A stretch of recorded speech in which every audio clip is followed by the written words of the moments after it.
88 calon pembantu di wilayah Tangerang Selatan diamankan aparat kepolisian Tangerang karena diduga disekap oleh Yayasan Penyalur Pembantu. Para calon pekerja pembantu rumah tangga ini sedianya akan disalurkan untuk bekerja di luar negeri. Namun sayang, mereka justru berakhir di Tangerang. Yang mengenaskan, 34 diantaranya adalah pembantu di bawah umur antara 15 hingga 17 tahun. Para pencari kerja yang semuanya wanita dan kebanyakan berasal dari Jawa Barat dan Jawa Tengah itu beristirahat dengan alas seadanya di Aula Polresta Tangerang sambil menunggu giliran pemeriksaan yang dilakukan pihak kepolisian. Laila, salah satu korban, mengatakan sudah lebih dari 40 hari berada di lokasi penampungan. Padahal pihak yayasan berjanji mereka paling lama berada di penampungan tidak lebih dari 30 hari. Terkait perlakuan tak manusiawi yang dilakukan pengelola yayasan, dirinya membenarkan hal tersebut. Kemarin sih habis berhenti pendidikan, 43 hari itu baru selesai pendidikan gitu. Katanya kan nggak ada 1 bulan tuh, ternyata sampai segitu lamanya gitu. Sementara Kapolresta Tangerang, Kombes Polisi Irvin Jaya mengungkapkan para pencari kerja tersebut sebagian masih berusia di bawah 18 tahun atau di bawah umur. Namun demikian mereka telah terikat kontrak secara sukarela dengan pihak yayasan sehingga pihak kepolisian baru bisa menjerat tersangka dengan Undang-Undang Perlindungan Anak karena diduga mengeksploitasi anak di bawah umur. Kasusnya itu memang masalah mempekerjakan wanita di bawah umur, ya, dari 88 orang itu masih ada 34 orang yang di bawah umur 18 tahun. Pihak Polresta Tangerang sendiri telah mengamankan tersangka berinisial EW, pengelola yayasan, sejak Jumat malam dan menjerat tersangka dengan pasal 88 nomor 23 tahun 2002 Undang-Undang Perlindungan Anak. قل إنما حرم ربي الفواحش ما ظهر منها وما بطن والإثم والبغي بغير الحق وأن تشركوا به سلطانا وأن تقولوا على الله ما لا تعلمون.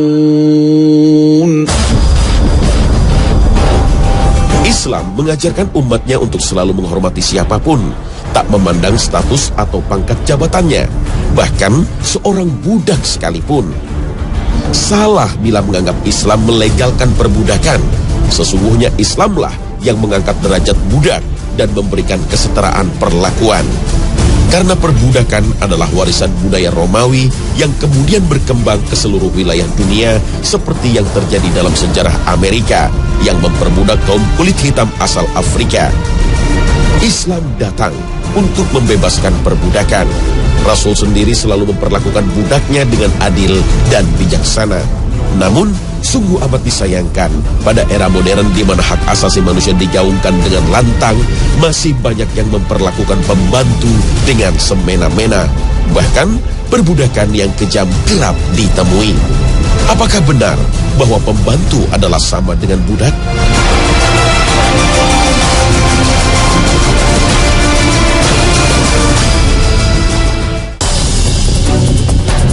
Assalamualaikum warahmatullahi wabarakatuh. Selamat pagi pemirsa Trans 7. Khazanah Ensiklopedi Islam Dunia kembali hadir menyajikan pengetahuan iman dengan dasar Al-Quran dan Sunnah. Hanya yang benar yang kami berikan dengan seizin Allah. Manusia memiliki derajat yang sama di depan Allah, tak peduli pangkat yang disandangnya, harta yang dimilikinya, ataupun kekuasaan yang digenggamnya. Ketakwaan adalah satu-satunya pembeda dalam kedekatan kita kepada Ilahi. Dari Abu Hurairah ia berkata, Rasulullah SAW bersabda, sesungguhnya Allah tidak melihat pada rupa dan harta kalian, namun yang Allah lihat adalah hati dan amalan kalian. Hadis riwayat Muslim. Tidak ada alasan bagi manusia untuk memperlakukan manusia lainnya dengan semena-mena, pembantunya sekalipun. Rasul dengan akhlak yang sempurna telah memberikan penuntun dalam memperlakukan pembantu. Sayyidina Anas radhiyallahu anhu menjadi pembantu Rasul ketika tiba di Madinah. Beliau mengaku begitu beruntung menjadi pembantu Rasul. Beliau berkata, Rasulullah Shallallahu Alaihi Wasallam adalah orang yang paling baik akhlaknya. Suatu hari sewaktu aku masih anak-anak, beliau menyuruhku untuk tugas tertentu. Aku bergumam, aku tidak mau berangkat. Sementara batinku meneriakkan untuk berangkat menunaikan perintah Nabi Allah. Aku pun berangkat, sehingga melewati gerombolan anak-anak yang sedang bermain di pasar. Aku pun bermain bersama mereka. Tiba-tiba, Rasul memegang tengkukku dari belakang. Aku lihat beliau dan beliau tertawa. Beliau bersabda, "Hai Anas, berangkatlah seperti yang aku perintahkan." "Iya, saya pergi sekarang ya Rasulullah." Beliau pun menyatakan, "Demi Allah, aku telah melayani Rasulullah selama 7 atau 10 tahun. Selama masa yang sekian itu belum pernah sekalipun beliau berkata kepada saya, 'Mengapa engkau lakukan ini?' Tidak juga mengkritik, 'Mengapa tidak engkau lakukan itu?' Tetapi beliau bersabda, 'Allah yang menakdirkan apa yang dikehendaki olehnya pasti akan dilakukan, dan yang ditakdirkan pasti terjadi.'" Subhanallah, itulah akhlak Rasulullah. Beliau sungguh menghargai seorang pembantu. Bahkan sebuah hadis riwayat Bukhari menyebutkan, "Pelayan-pelayanmu adalah saudara-saudaramu. Allah menjadikan mereka bernaung di bawah kekuasaanmu. Barang siapa saudaranya yang berada di bawah naungan kekuasaannya, hendaklah mereka diberi makan serupa dengan yang dia makan, dan diberi pakaian serupa dengan yang dia pakai. Janganlah membebani mereka dengan pekerjaan yang tidak dapat mereka tunaikan. Jika kamu memaksakan suatu pekerjaan, hendaklah kamu ikut membantu mereka." Contoh yang diberikan Rasul dalam memperlakukan pembantu adalah teladan yang harus diikuti. Inilah bentuk muamalah yang baik antara majikan dan pembantu. Majikan tidak menganggap dirinya lebih tinggi dari pembantunya, sedang pembantunya tak pula meremehkan majikannya. Hubungan antara majikan dan pembantu didasarkan pada sebuah kesepakatan ijarah atau sewa jasa. Kesepakatan tentang beban tugas dan upah harus ditentukan terlebih dahulu. Inilah yang membedakan pembantu dengan budak. Namun, budak pun bukan berarti dapat diperlakukan seenak hati pemiliknya. Islamlah yang memberikan hak-hak budak, bahkan menganjurkan umatnya untuk membebaskan budak. Sekilas tampak sama, namun sesungguhnya budak dan pembantu sangatlah jauh berbeda. Seluruh jiwa raga budak adalah milik majikannya.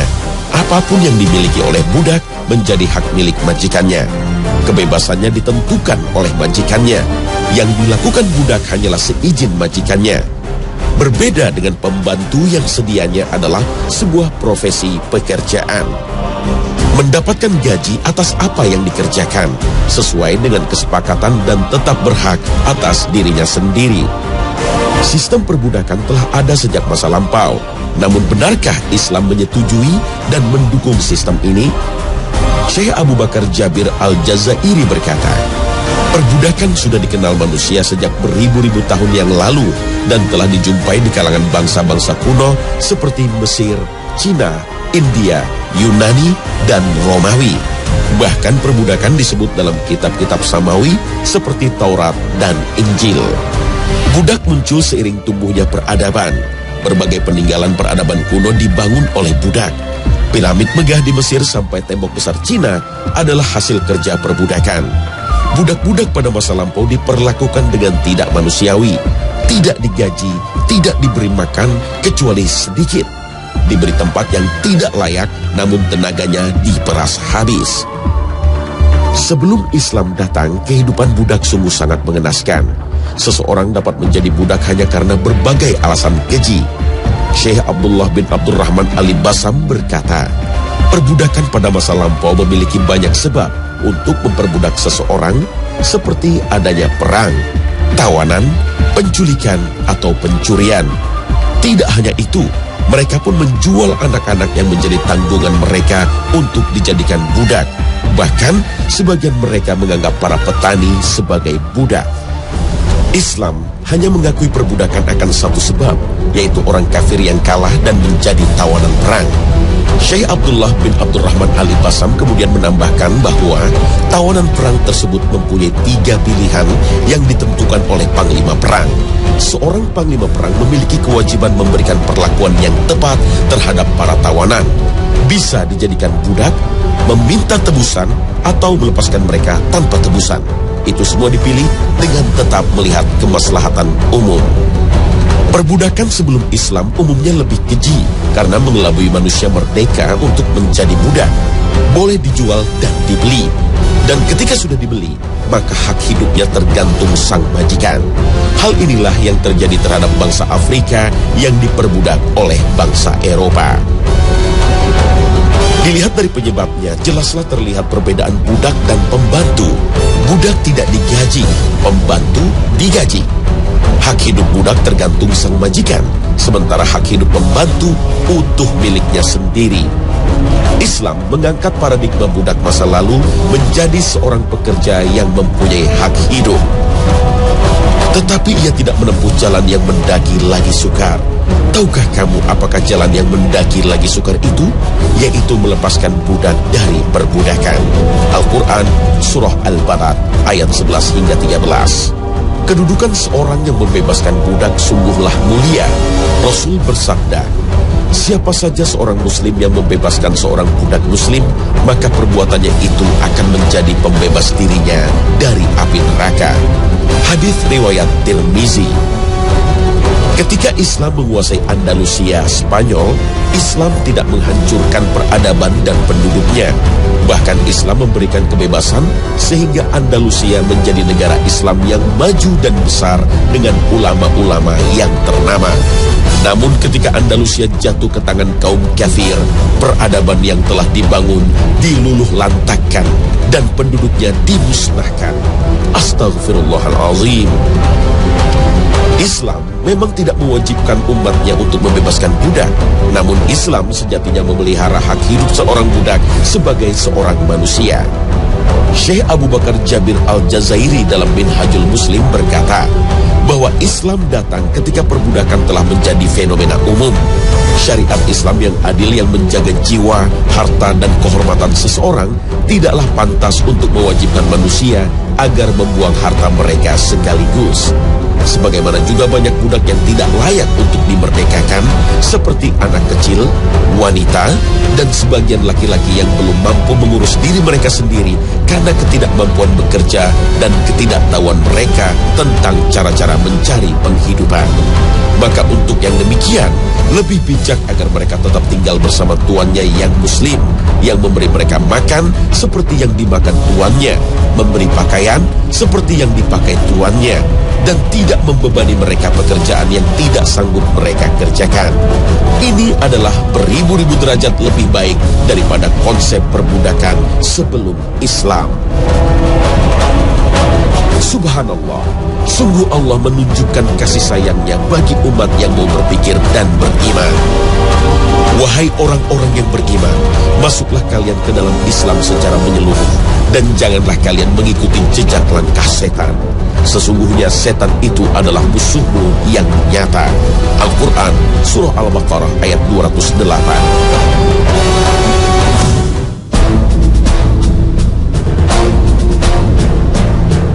Janganlah seseorang kamu memanggil budak-budaknya dengan panggilan budakku. Hendaklah memanggilnya dengan sebutan pemudaku atau pemudiku.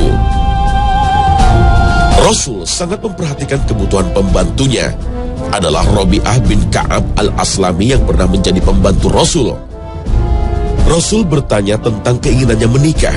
Rabi'ah pun menjawab bahwa ia belum hendak menikah karena belum mempunyai dana yang cukup untuk menanggung istri dan tidak ingin disibukkan oleh sesuatu yang menghalanginya melayani Rasul.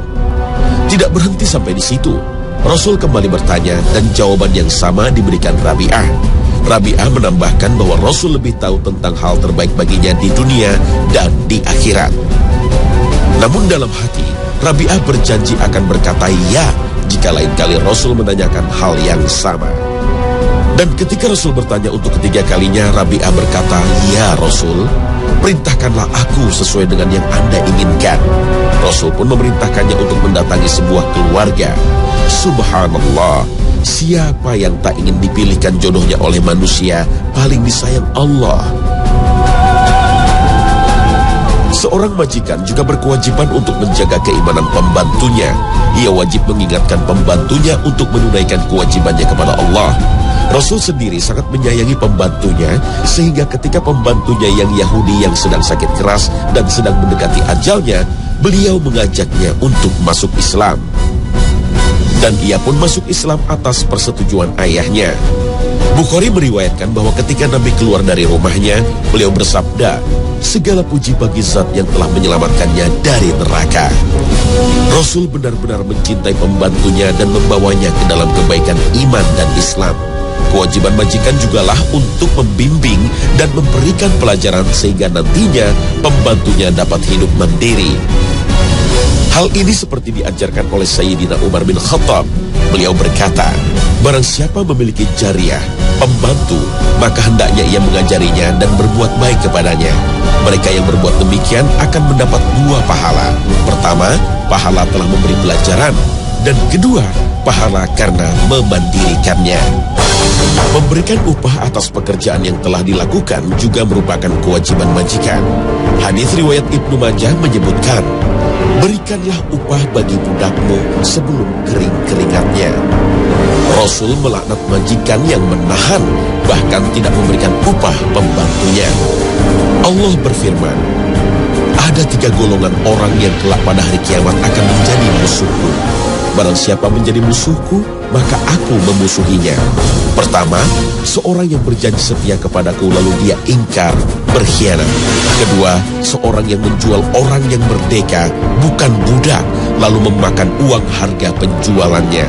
Ketiga, seorang yang mengkaryakan, mempekerjakan seorang buruh, tapi setelah menyelesaikan pekerjaannya, orang tersebut tidak memberinya upah. Hadis riwayat Ibnu Majah. Seorang majikan juga harus memberikan pangan dan sandang, bukan hanya yang layak, namun seperti apa yang dipakai dan dimakannya. Hal ini seperti yang dicontohkan oleh Abu Dzar Al-Ghifari yang mengenakan sepotong baju jubah dan budaknya juga mengenakan baju yang serupa. Bagi seorang budak jaminan pangan dan sandangnya, dia tidak boleh dipaksa melakukan pekerjaan yang tidak mampu dilakukannya. Hadis riwayat Muslim. Berdosalah orang yang menahan pemberian pangan kepada orang yang menjadi tanggungannya. Hadis riwayat Muslim. Rasul melarang seorang majikan untuk memberikan beban tugas yang melebihi kemampuan pembantu. Jika memang terpaksa dilakukan, maka seyogyanya majikan pun ikut membantunya. Janganlah kalian membebani mereka, budak, dan jika kalian memberikan tugas kepada mereka, bantulah mereka. Hadis riwayat Bukhari. Ikut meringankan beban pembantu akan mendapatkan pahala sesuai dengan hadis riwayat Ibnu Hibban. Keringanan yang kamu berikan kepada budakmu, maka itu menjadi pahala di timbangan amalmu. Hadis riwayat Ibnu Hibban. Menjadi majikan bukan berarti kita bersikap sombong dan merendahkan pembantu. Bahkan sebaliknya, seorang majikan harus bersifat tawadhu yang berwibawa terhadap pembantunya. Hadis riwayat Bukhari menyebutkan, bukan orang yang sombong majikan yang makan bersama budaknya, mau mengendarai himar kendaraan kelas bawah di pasar, mau mengikat kambing dan memerah susunya. Sedang seorang pembantu harus menjaga kehormatan majikannya, tidak menceritakan kejelekan majikannya atau kehidupan keluarga majikannya kepada orang lain. Seorang pembantu yang setia menjaga kehormatan majikannya dijanjikan oleh Allah keselamatan. Sesungguhnya Allah menyuruh kalian untuk menunaikan amanah pada pemiliknya. Al-Quran Surah An-Nisa ayat 58.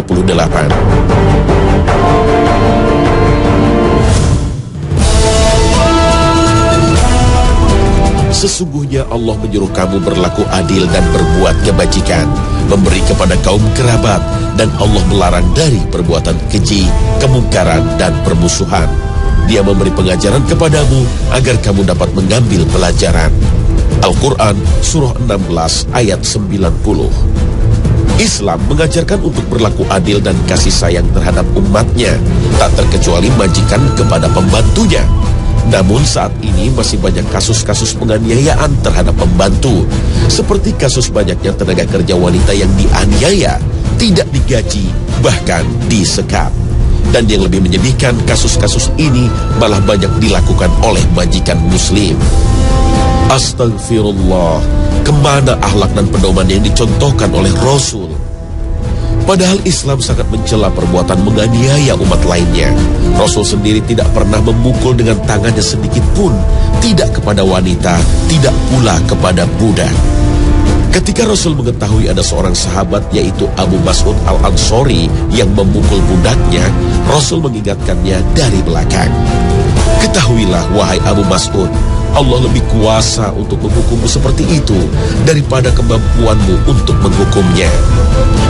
Dan ketika Abu Mas'ud menoleh, ia pun terkejut karena Rasulullah yang menegurnya. Ketahuilah Abu Mas'ud, Allah mencatat segala tindakanmu atas pembantu ini. Seketika itu juga dia membebaskan budaknya. Andai engkau tidak melakukannya, niscaya neraka akan melahapmu. Hadis riwayat Muslim, Abu Daud, Tirmizi, dan yang lainnya. Jikapun seorang pembantu melakukan kesalahan, maka seorang majikan yang bijaksana akan memaafkan kesalahannya.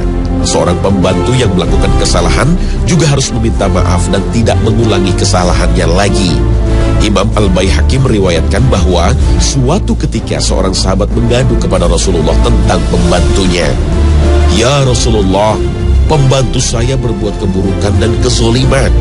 Dan Rasulullah menjawab, kamu harus memaafkannya setiap hari 70 kali. Seseorang dianggap besar dan berkuasa bukan dengan menzolimi bawahannya, namun dengan mengayomi dan menghargai bawahannya. Derajat seseorang dinilai dari bagaimana dia memperlakukan bawahannya. Seorang pembantu yang melawan majikannya yang bertindak kasar dan aniaya dibenarkan oleh Allah. Berjuanglah di jalan Allah melawan siapa saja yang menindas kamu, tapi janganlah kamu memulai permusuhan. Sesungguhnya Allah tidak mencintai para penyerang.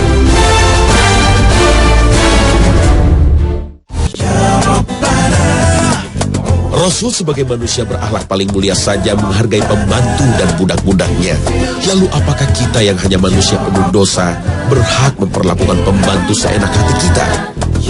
Memerintah dan membebani tugas yang tak henti-henti? Kekayaan yang kita punyai bukan berarti kita punya hak untuk berlaku semena-mena. Al-Quran telah memperingatkan bahaya kekayaan yang dapat menyelewengkan manusia. Dan jikalau Allah melapangkan rezeki kepada hamba-hambanya, tentulah mereka akan melampaui batas di muka bumi. Al-Quran Surah 42 ayat 27.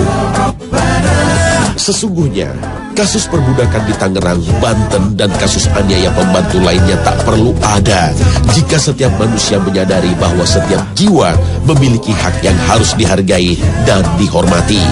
Dan derajat kita akan semakin dinaikkan oleh Allah Subhanahu wa Ta'ala. Amin.